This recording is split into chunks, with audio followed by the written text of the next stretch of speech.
ng bayan, maasahan anumang panahon.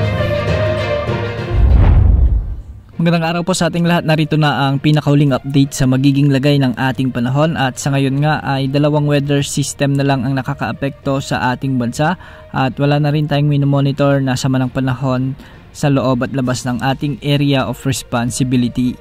Sa ngayon ay southwest monsoon o hanging habagat ang nagdadala ng maulap na papawirin na may mga kalat-kalat na pagulan at thunderstorms sa malaking bahagi ng Metro Manila, sa buong Visayas, sa may Mimaropa, Northern Mindanao, Caraga Region, Pangasinan.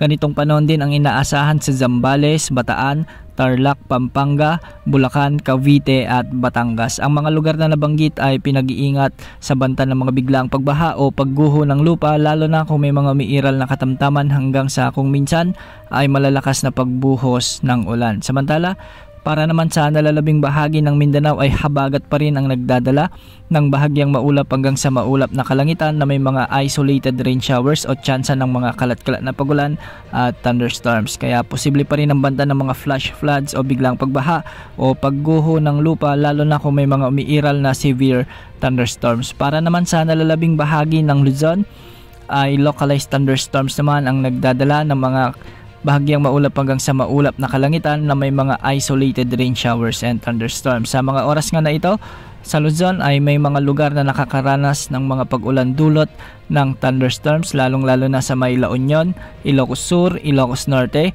sa may Abra, Apayao, Kalinga, Mountain Province, Quirino. May mga pag-ulan din sa Benguet, Nueva Ecija, Nueva Vizcaya at sa ilang bahagi ng Cagayan Valley, sa may Isabela at Cagayan area. May mga pag-ulan din sa may Babuyan Islands, sa may Aurora at Quezon Province. Para naman sa Bicol Region, may mga thunderstorms din sa silangang bahagi ng Albay at ilang bahagi ng Catanduanes. Magiging maulap naman ang mga kalangitan sa may Palawan at dulot pa rin ito ng umiiral na southwest monsoon. Sa mga susunod na araw ay wala pa rin tayong inaasahang sama ng panahon na posibleng makaapekto o pumasok sa ating area of responsibility, o di kaya naman ay posibleng tumama sa anumang bahagi ng ating kalupaan. Ayon naman sa latest tropical cyclone threat potential forecast ng Pag-asa, ay posibleng may mabuong sama ng panahon sa mga araw ng June 27 hanggang July 3 at nasa katamtaman hanggang sa mababa ang tsansa nitong pumasok